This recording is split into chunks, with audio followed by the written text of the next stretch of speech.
Good. How are you? I am doing fine. Let me make sure I've answered everything. Okay. All right. I think we're set to go. So now, Abraham, I have assembled a dozen questions. Now I can't see you. Oh, give me a second. Does that work? Yeah, I'm Yes. here. Okay, so now I have assembled a dozen questions. And so what I Okay. would like to ask you to do, there are no gotcha questions in here.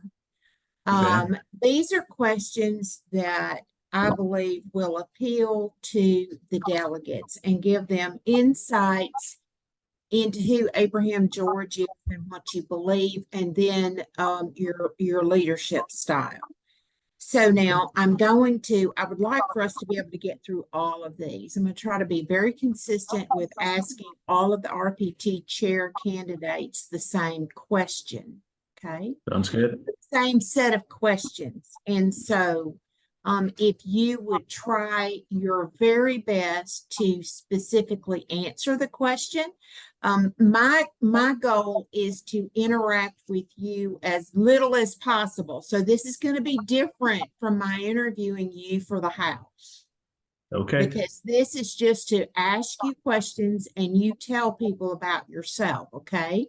So I'm Sounds going to good. try hard not to lead the witness. That would not be fair. So, but if you don't understand a question, it's okay to say, ask me to restate it. All right. Sure. Okay. Yep. So Let's if go you're for it. ready, we will proceed. Okay. Yeah, I'm good. So, Mr. Abraham, George, thank you for being with us today, and we appreciate your time. The Republican Party of Texas chairman position is a very important one. So, what I'd like to ask you to do is to please identify the character qualities, the core beliefs, and the experience that makes you the right choice for chairman of the Republican Party of Texas. Okay. Well, Joanne, thank you for having me here today, and really do appreciate that. So, a little bit about me is I live in Collin County. Sorry. Sorry. Sorry, that was not expected. I live in Collin County. I've been involved in Republican Party for a few years. Since 2008 is basically, well, 2009 is when I really got involved, started to get involved in politics altogether. Before that, it really didn't matter to me. So just a little bit about me is when Obama was running, I I got this narrative that every minority community person is supposed to support Obama because he's black. And this was the time when I had just started a small business a couple of years into it. And so I'm learning all about taxes and all of the policies that Democrats bring in. And I just didn't like it. So eventually, I got to a point that I said, all right, I've got to start to talk to people in my own community where, yeah, a lot of Indian immigrants are. And that's how I got started in politics. And Dallas County GOP was close by to my office. So we went there and started talking to them, and they helped me a lot. So eventually, we moved to Collin County and got involved in Collin County politics through Collin County Conservative Republicans and some other clubs. Was part of a Tea Party movement a little bit, not much, a tiny bit. Then, recently, I was the chairman of the Collin County Republican Party. Prior to that, I was served as the SRAC member for the State Party of Texas with Chairman West. So I my core beliefs in Republican Party as a chairman's position comes is I think we have to elect every single Republican that's nominated to be in the November election. Uh, More than that, that's an important fact. That's basically the number one job for the Republican Party to get Republicans elected. Then on top of that, I think we have to move forward with getting the priorities done.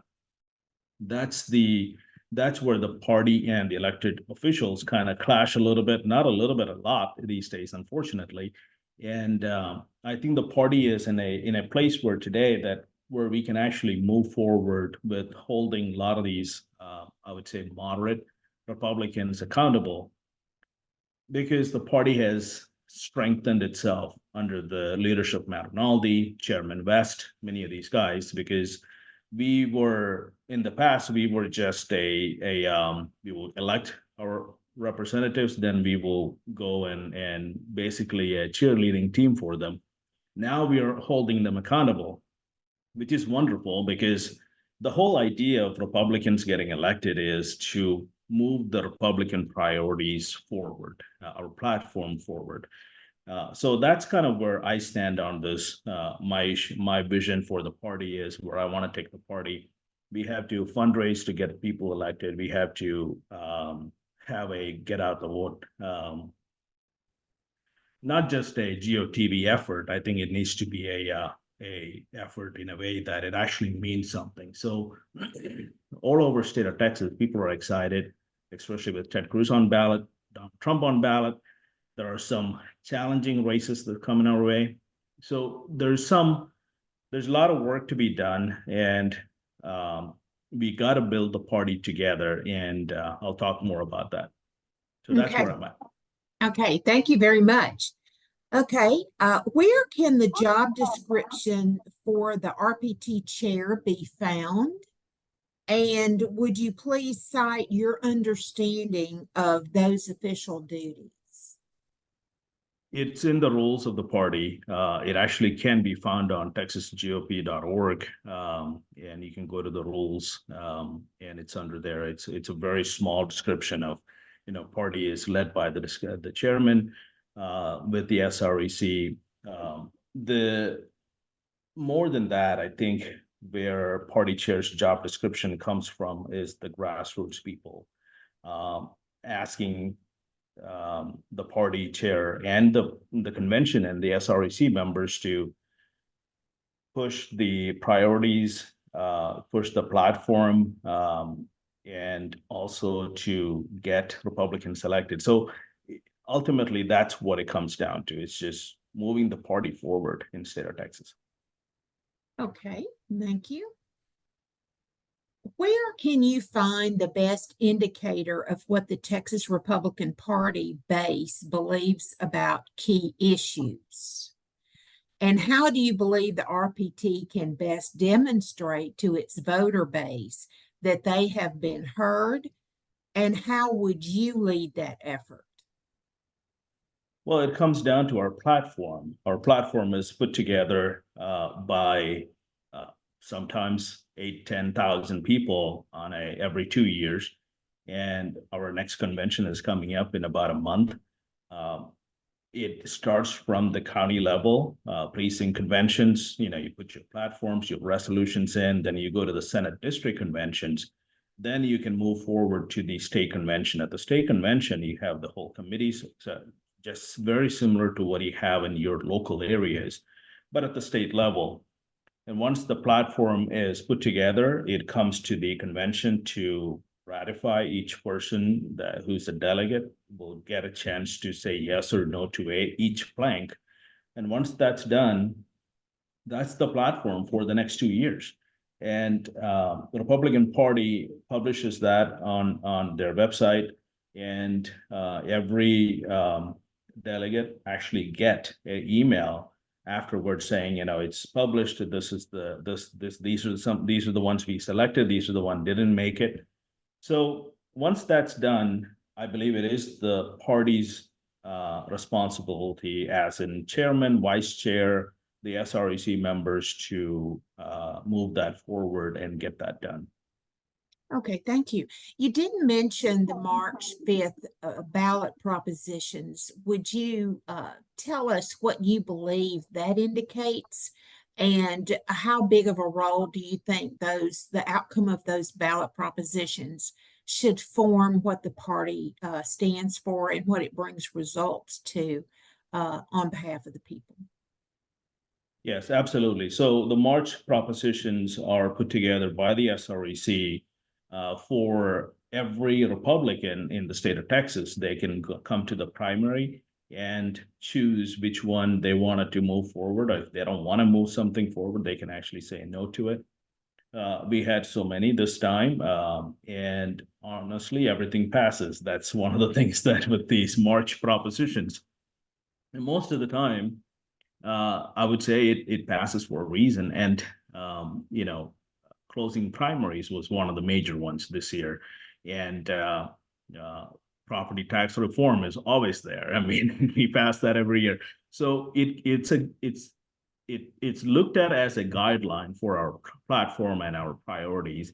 And honestly, I think it should have a lot more weight because it's from every single Republican who showed up to the primary.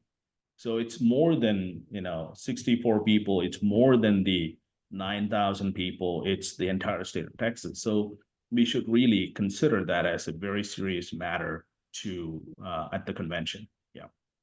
Thank you. Current party rules allow for the SREC to censure a Republican office holder that violates the party's core principles. Do you think we should have this rule? Why or why not? Absolutely. I think we should have the rule. I was one of the advocate for the rule. So yeah, and I think we should have that rule a little bit more clarified because right now, like when I was the chairman of the Collin County, there was a resolution to censure Dade Phelan as a speaker. Then we've got feedback from RPT that he's not a rep because we didn't elect him, so he may not be able to censure him. We did that anyway, because the rules were not clear. So those kind of things needs to be clarified because even though he's not elected from Collin County from any of our House districts, he's representing the entire state of Texas as the speaker. So I think there needs to be some clarifications for Rule 44, but I am an advocate for that. I think it needs to be a lot more stringent to make sure that there's more resources. If someone is censured, I think there should be more resources available to go against that person. Okay, thank you. What are some of the examples of actions you believe represent clear violations of the party's core principles that would be addressed in a censure? Going against any of our priorities, like putting Democrats in committee chairs, it's a major one. Killing a border bill is another one would be, and going against and finding dirt and trying to impeach an attorney general who was elected 6 months prior to the impeachment. It would be another one. So things like that. The Republican Party's elected officials that we elect should be accountable to the people and the party principles.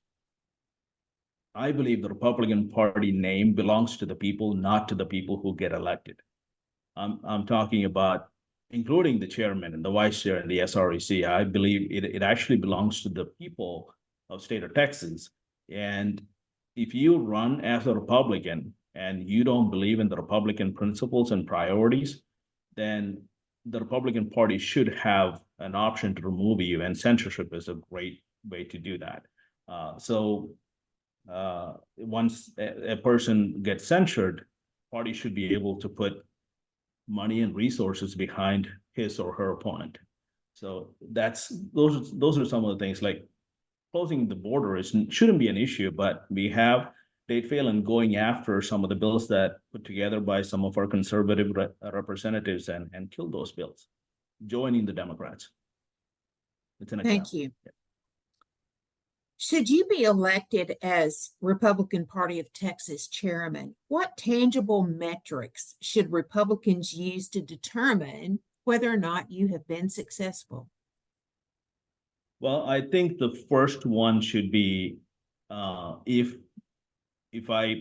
the party is able to elect all of our nominees, how much? Well, that's a major one, right? I mean, the number one goal is to elect Republicans to office from state house to Senate to Congress to, US Senate, and anywhere else there is a partisan race, the party should be very effective in moving that forward. That's a major one. The second one would be actually to fundraise, have a fundraising goal and have a budget that's flushed with cash where we can actually do things, because as, mo- as much as I hate to say it, it takes money to do things, and we have to have a good fundraising game. So that's another major one. The third one would be to find out after each session in Congress and in Texas House and Senate, how much of Republican priorities and how much of Republican principles got moved forward and become law and become effective. So those are some of the major ones that I would look at. Okay, thank you. If you are elected chairman, what percentage of the party's yearly budget would you like to see in donations of $100 or less? And what would the RPT need to do to increase low dollar donations? And I say that in contrast to what is normally the fundraising results for Republicans versus the Democrats who say they are the party of the people because they have more small donor donations. Yeah, I get that. I mean, the Democrats Party is just corrupt at this point. I mean, I'll come back to your main question in a second.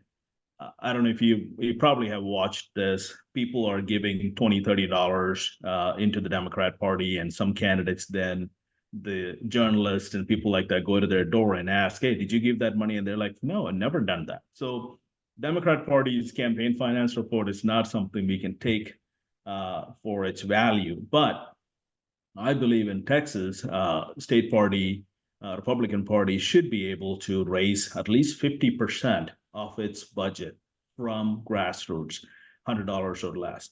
Um, that's a huge goal to make because it takes a lot of money to get to the 50%. But I think people are willing to give money and put time and effort into the party and its work if they see party is moving the right direction.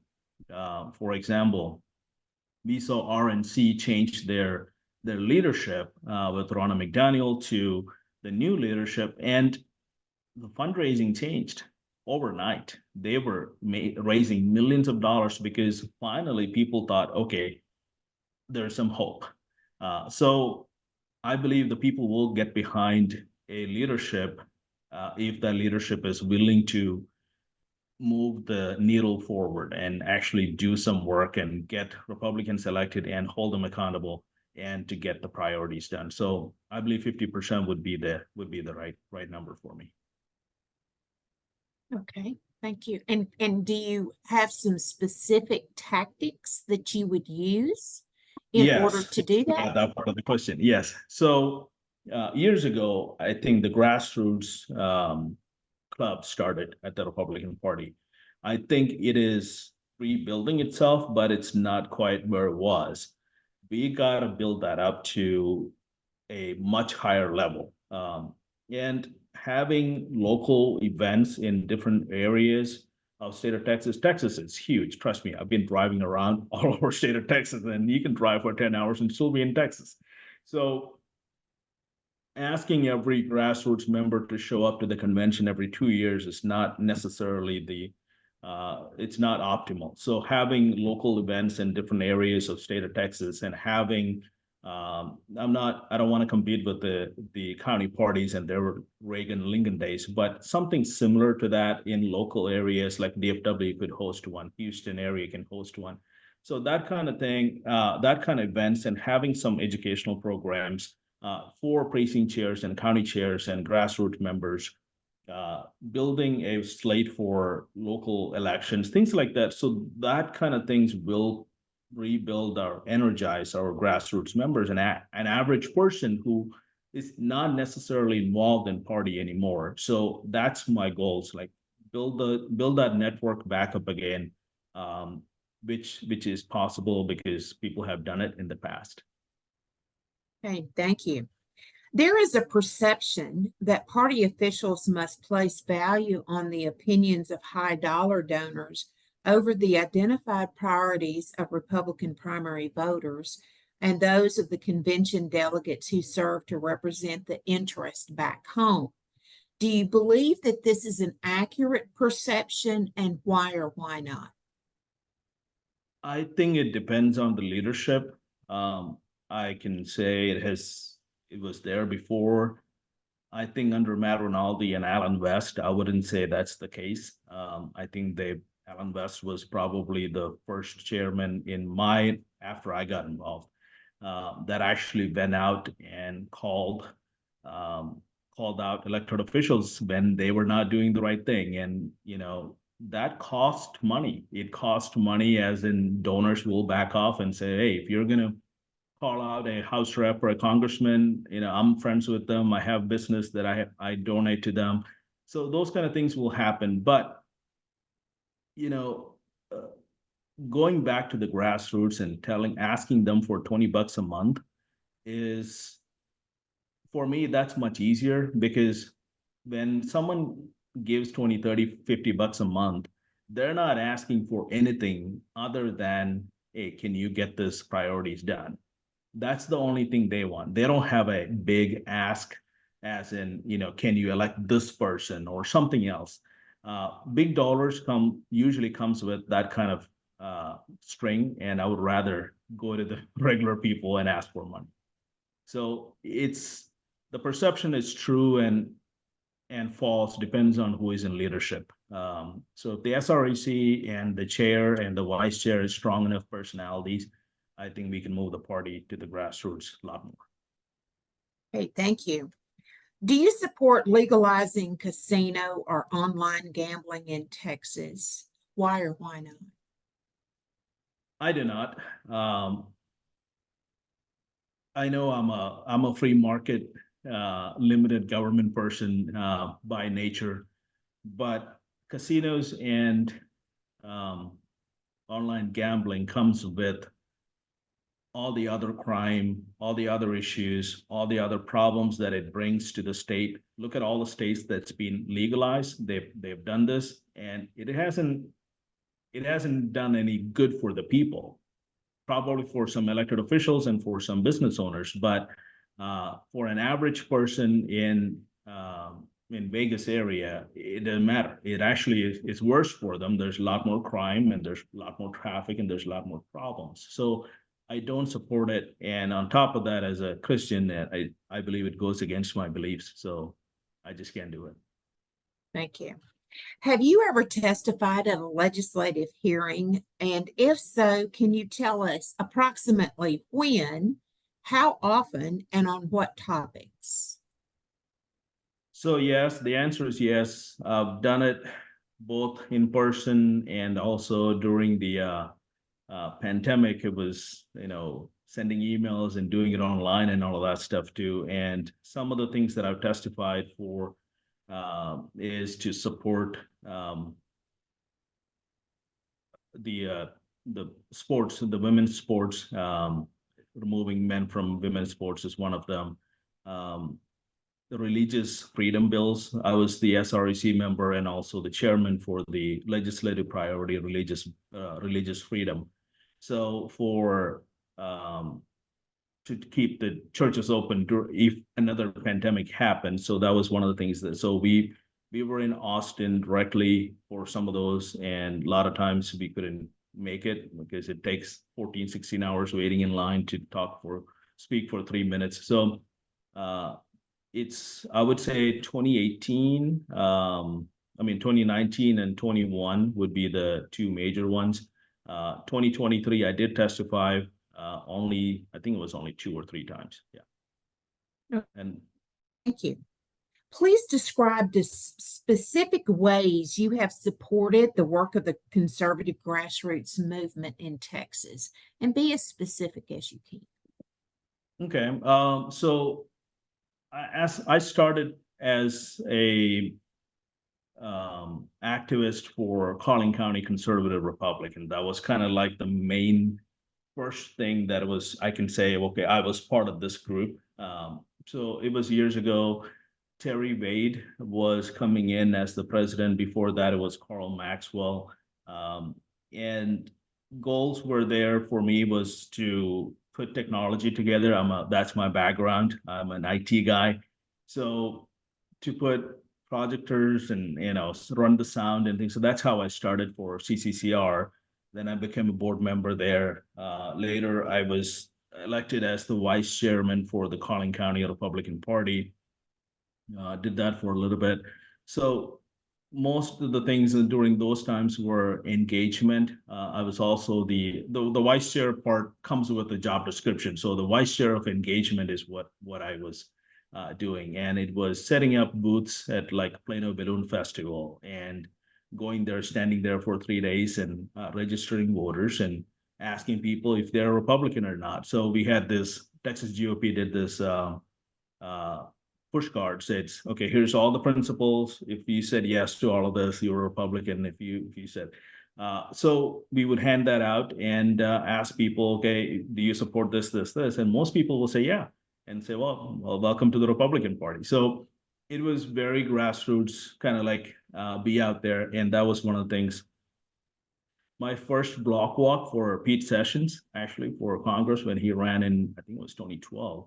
Um, to help with just block walking and data construction, things like that. So, uh, and for Collin GOP, being the chairman, I was there. Probably very few chairs have to do it as somewhere between 40 to 50 hours at headquarters. I was there full time basically, and I thank God for my business. It kind of runs itself, and I have good people running it. So I was able to spend that much time at the GOP headquarters. So that's kind of some of the things that I've done. I can be very specific about. Okay, thank you. Do you believe the Republican Party of Texas has and is doing enough on election integrity and ballot security issues? And explain your answer with some specifics. Enough? Probably not. I think we are at a point in our life that everyone is really upset with the election process in Texas. One of the things that I think we should really be worried about look into is making Secretary of State's position to be an elected office instead of getting appointed, because they run all of that. Our machines from ESNS or whoever we buy from, depends on the county. Every one of those machines are, you cannot really audit them. That's where I'm at. My problem is you can audit them in a way, but not 100%. I'm a techie, and I know this for a fact that if there is enough technology and if there is enough people available, you can hack into anything. People hack into banking systems all the time, and hack into all kinds of military type of systems all the time. So if they want to hack into our election machines, they can definitely do that. Anyone who says no, it's not hackable, I just don't believe them.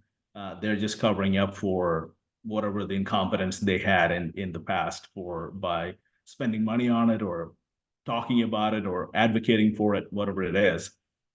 So I think the party should be worried about multiple things. One is the machine itself, and the other is having an audit trail for every person's ballot. Right now, it's not sequentially printed; it's blank. So if there's 10,000 ballots coming into a location, and only 8,000 of them going back, yes, the election office, if they're running well, they have some auditing capabilities, but an average person have no idea if they can audit that. So on top of that, we're looking at a bunch of other problems, mail-in ballot issues, and the voter roll is corrupt. We have the roll gets bigger as it gets closer to the election, and it gets trimmed down after the election. And it's not, I mean, I have proof in Collin County that's happening. And I had a conversation with the elected officials and the elections office, and their explanation is they don't want to have anyone showing up to a polling location and saying, well, you're not registered. So they're putting everything they got into that role. Then after the election, they trim it down. So it doesn't make any sense for trimming it down, in my opinion, because you're putting it back in the next election cycle anyway. So those are the kind of things we got to worry about. And the party, and honestly, the government, states should be worried about things like this. Um, in Collin County, everyone's a Republican. So the question I get from a lot of our people is, well, if everyone's elected as a Republican, are you saying we're, you know, and the answer is no, I'm not saying the machines are corrupt and being manipulated. What I'm saying is I don't get to audit this, and the grassroots member cannot audit this. And that means our tax dollars are going into it, and we should be able to. It's a right. So I think the party have to take a stronger stand on this issue and make sure that we have an audit trail.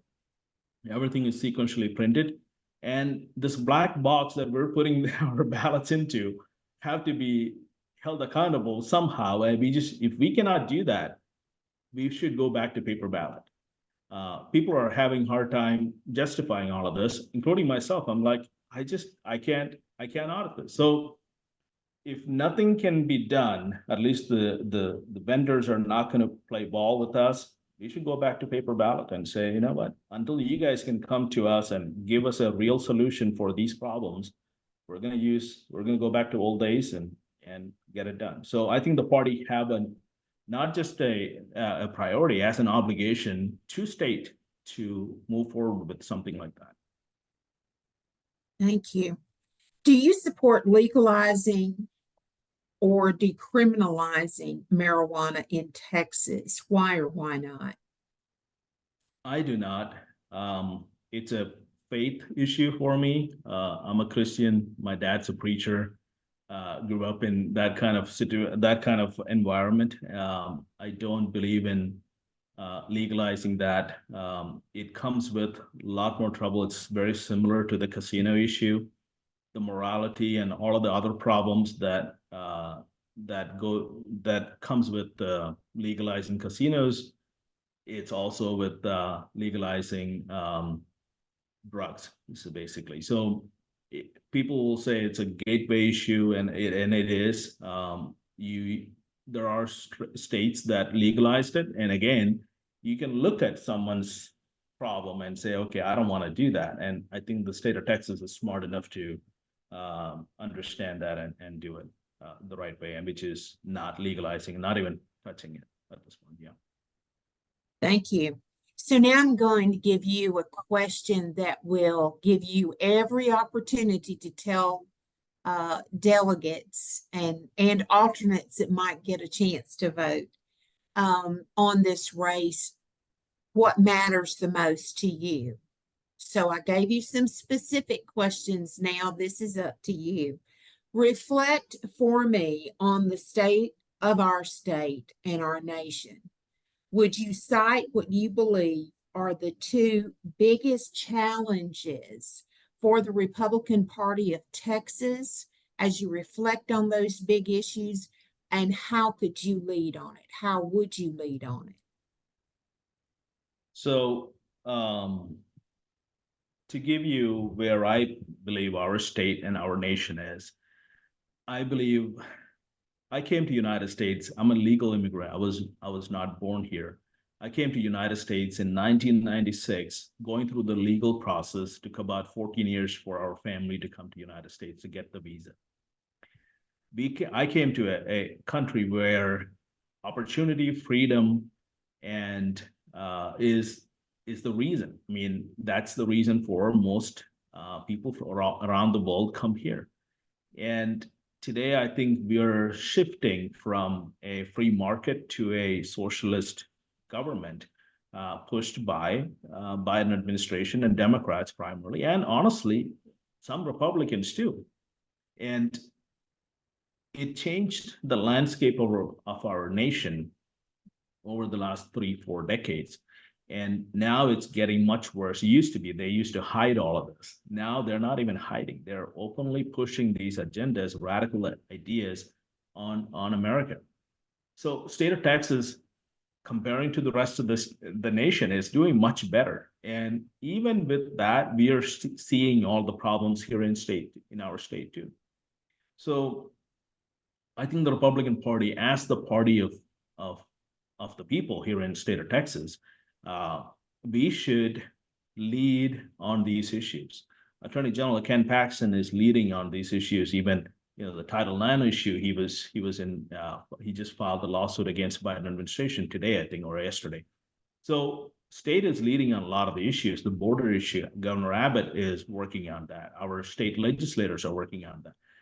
But the party's position should be to move it much, much faster, much more harder, because that's where the grassroots are, and that's where the elected officials gain their power from. Because everyone knows if 100,000 people tells the Republican elected official something, they're going to listen to it. Even if they don't like it, they're going to listen to it. They're going to change their position, and they're going to move forward with that. Governor Abbott's race, for example, I wasn't planning on talking about this. In the past, when he had a primary opponent, there were many talking points that his opponents talked about that Abbott is using today. Even though he won by a landslide, he understood, okay, this is some of the issues that he's got to take a charge on, and he's doing that, and it's wonderful. So we've got to, and the party was taking a strong stand on all of those issues in the past, and that's what we should be doing. I think the parties under my leadership versus many of the other candidates who are running, and they have to talk about themselves. I can't. But my goal and my vision is I don't want the party to go back to years ago where the party was basically a cheerleading team for the elected class. I want the party to move further to the grassroots where the regular average Texan have a lot more voice in the Republican Party than ever before. And that's my goal. And to get there, we have to get Republicans elected. We have to fundraise enough to hold them accountable, to educate our base, to send mailers out, to talk about every single issue that's facing Texas today. So two major issues for me is, as the party, I'm going to split that and talk about two as in legislative issues. Two legislative issues for me would be border and election. That would be the top two for me, and I think it's an absolute no compromise issue for us. As far as the party chair, I think closing the primary is number one issue for me, and fundraising would be number two issue for me. So I know that's kind of four issues, even though you only asked for two, but it's two different lanes. And the closing border is, I don't even understand this anymore. Even Democrats are okay with it, and we're having a hard time doing it. And election integrity is if we don't have safe and secure elections, we don't have a republic anymore. So closing border, securing our elections is top two for me, and closing primaries, because we have Democrats involved in Republican elections, unfortunately. Yes. We even have Democrats running as Republicans now, and they're not even worried about it. They're openly running as Republicans while they have a 20-year record in the Democrat Party. There was a precinct chair in Tarrant County is now suing the Tarrant County Republican Party. So we have to close our primaries, and that's a major issue for me. And the number two is to raise funds for everything we need to do. Thank you very much. Okay, this next question is going to address, I guess in business language, it would be describing what your management style is. But Abraham, how do you influence others to work with you? Describe that. My style in my business is find the right people first. That's the number one goal. Then once you have that person, empower that person to do what's the the task at hand and expect them to finish that job on time and with a good successful outcome. That's usually, I'm not a micromanager, try not to be at least. And uh, I only have conflicts with people if they are against a specific goal. And if the goal is to elect XYZ to office as a Republican and someone else is against that person getting elected, well, then we have a conflict. Or moving a priority like election integrity, moving that forward, and majority of our elected officials are against it. I would rather have a private meeting, which is what I've done as a county chair, and talk to them over and over again until to a point that I've given them enough warning saying, hey, we cannot come to an agreement on this. So at this point, I'm going to go to the grassroots and publicly call you out. And you can explain to them, because you're not responsible to me, you're responsible to them. So my job, so am I. I am responsible to them as well. And my goal is to, so I'm not a flame throwing personality, and that's just not who I am. But if it comes down to, I have no problem doing that, and my representatives in Collin County knows that very well, and they experienced it. And it's all based on policies, not based on personalities. And I can get along with anyone, even the people who have huge issues with me on specific issues. We see each other at the polling locations. We're great friends, but when it comes down to a specific policy like Democrat chairs, I got a problem with every one of my reps. So that's my style. I don't expect to go out there and throw flame at everything and just burn it down. I can't do that. That's not who I am. But at the same time, I think we should hold them accountable to the principles and priorities. Yeah. Okay, thank you very much. Okay, this is in business vernacular, we can call it conflict resolution in the workplace, but I want you to think a little more deeply about that. Think about a fork in the road experience in your life, one that may have been very painful, one with long-lasting impact. And if you've never had one of those, you are most fortunate indeed.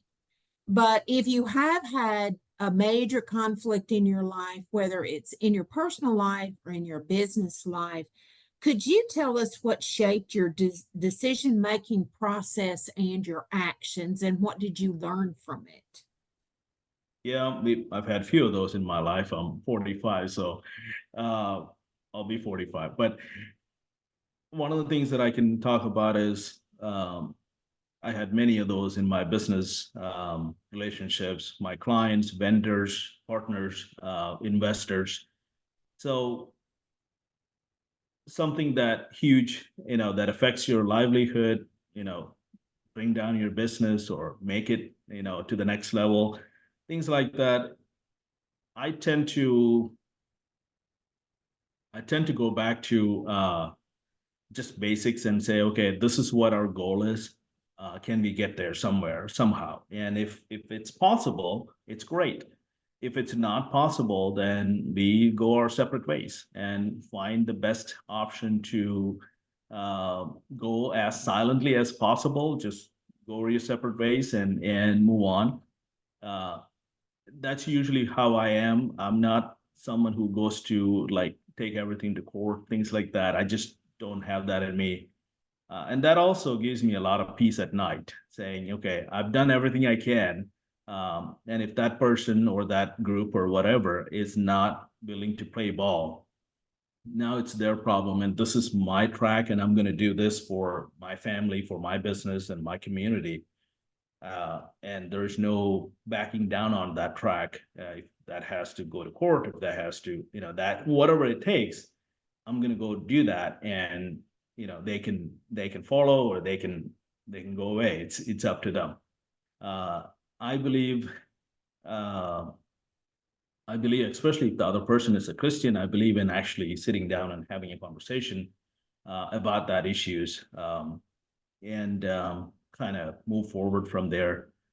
But if it's not, then it's not. It's part of life. So I don't. I usually tend to go back to pray about it, to talk to my family about it, and to some. I have very few close friends, and they know everything about me, and go back to them and talk to them about it. Once that's done, it's a decision's being made, and you move forward and make it happen. Thank you. What are your thoughts on extending opportunities for booth space at the Republican State Convention to groups whose stated mission violates the Republican Party of Texas platform? Just say no. Okay. Yeah. Yeah, if it's not they don't align with our platform, it's a simple no for me. I mean, what's the point after that, right? Okay.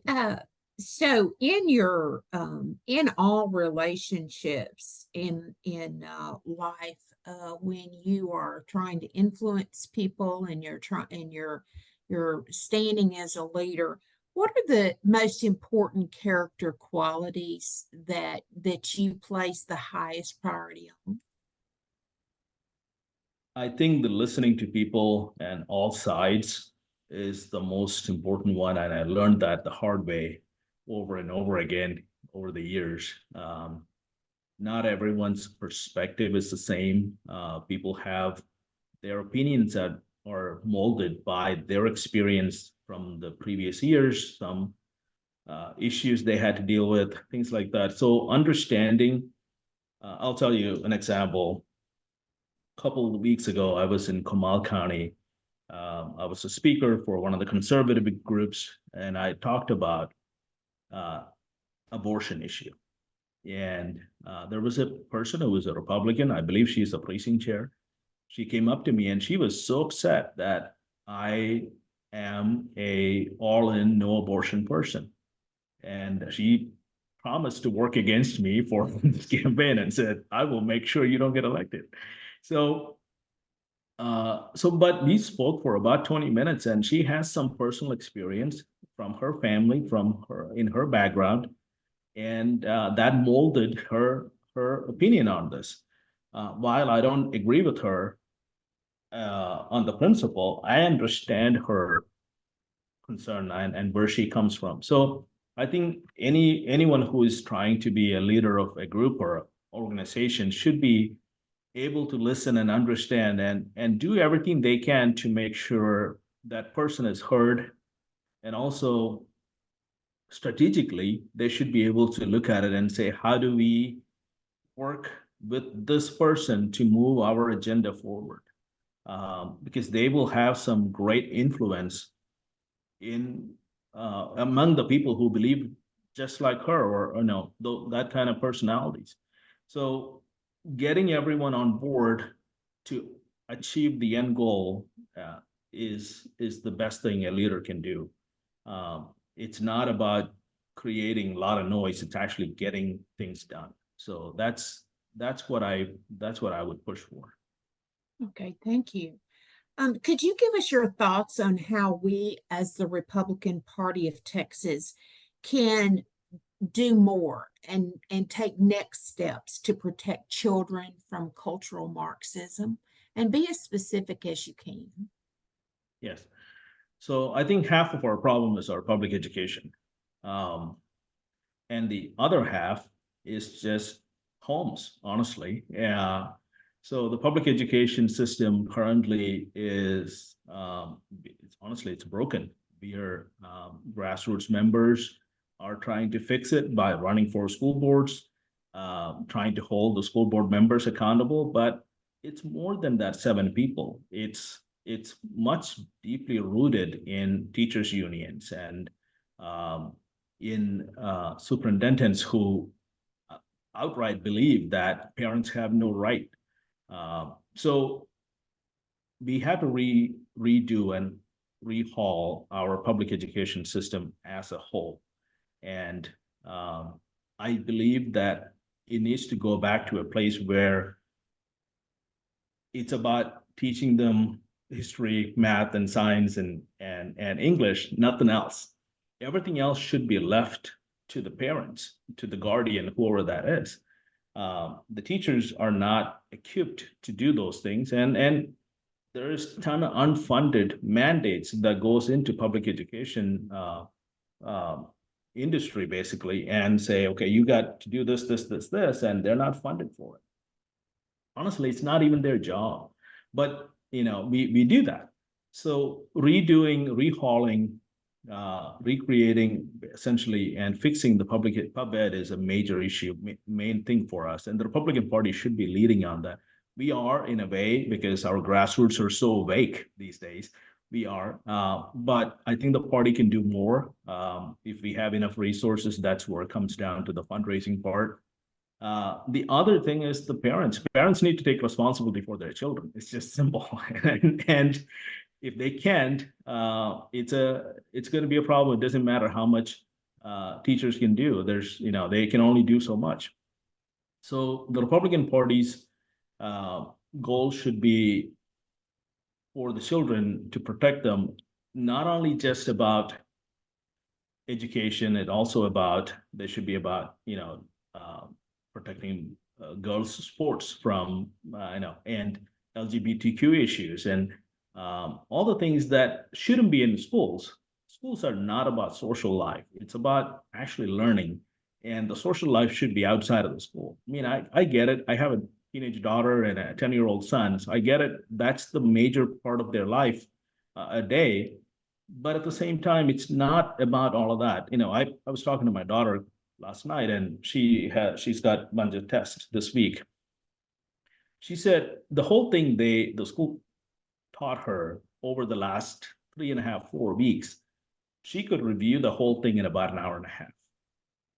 So last month worth of education is worth about an hour and a half of review, which means either they don't have the resources to do it right, or they're not equipped to do that, or they're doing a bunch of other stuff. I don't know what it is. Whatever it is, it's a problem for us. And when other countries like China and Russia and India and many European countries are teaching STEM and robotics and things like that, we're still trying to figure out which bathroom to use. So we've got to change this. It's not a issue about a legislation. It's an issue about culture, and honestly, that have to come from leaders, from elected officials to church leaders to parents. It's a battle of culture. It's what it is, and the party should be able to lead a lot of that. I am, again, going back to limited government and free market. I still think party have a lot of resources and a lot of capacity to educate our grassroots, our precinct chairs, our county chairs, and say, okay, this is what you need to do when you get to the school board. This is how you approach this issue. So that kind of resources should be provided by the party from the state party level. So that's one of the things that we can do, but without a lot of problems. Yeah. Okay, thank you.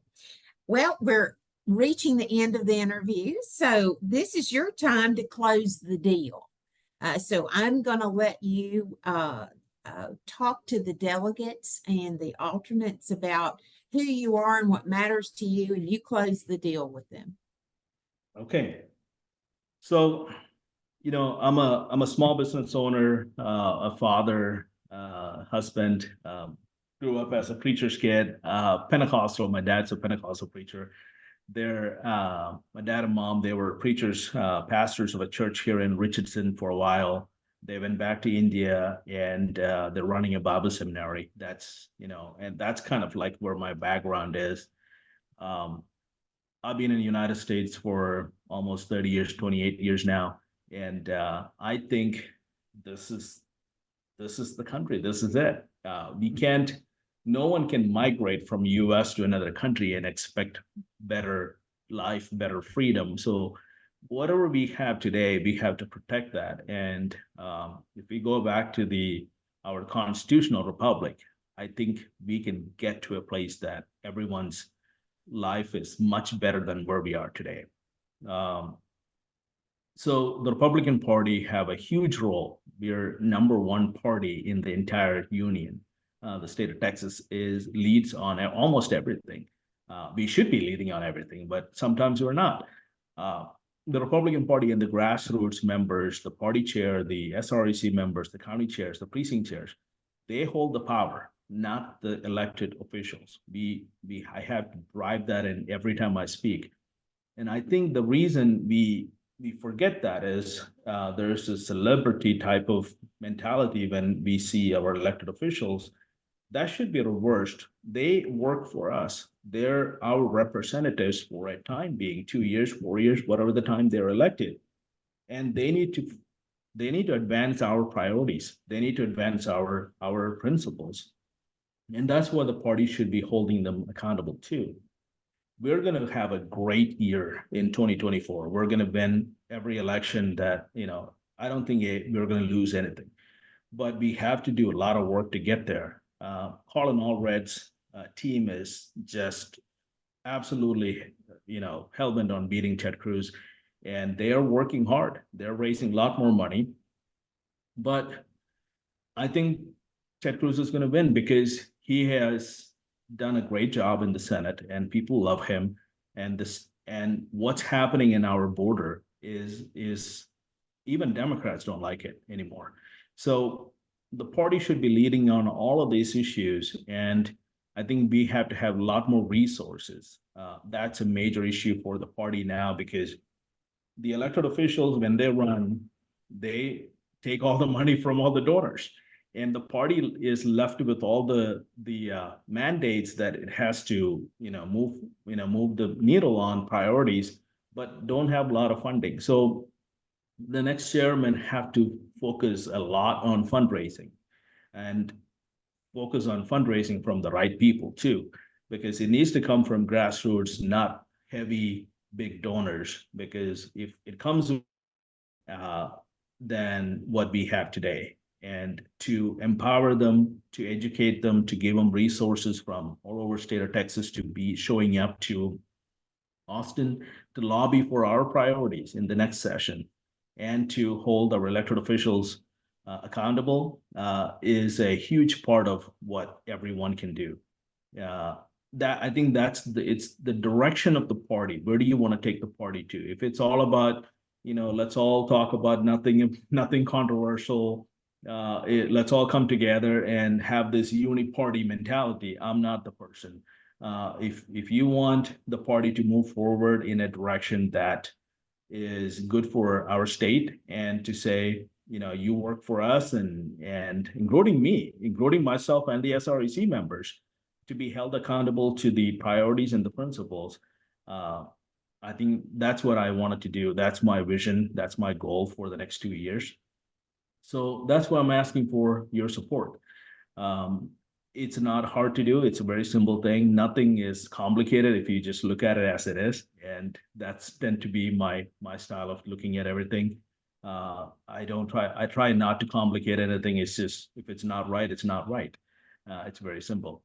So I'm Abraham George. You can support me. Look at my website at abrahamgeorge.com, and my cell phone number is available to anyone. It's on my website as well. Would love to have your a text or a call from you as well. Thank you so much. Thank you, Joanne, for having me. Thank you, Abraham. Good job. Thank you.